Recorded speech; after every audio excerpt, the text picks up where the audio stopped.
Ayan, ito po mga lods, panoorin po ninyo kung paanong kumain ang ahas. Ito po ay alaga ko, hindi naman makamandag to. Wala naman siyang kamandag, maski makagat ka niyan, wala naman kamandag yan. Ayan o, ayan. Ayan, kumakain siya ng isang buong manok.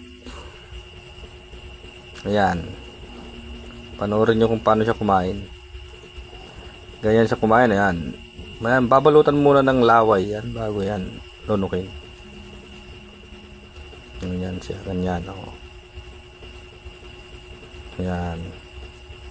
Malaki-laki na rin yung alaga ko na yan. Gabraso na rin yung laki niya.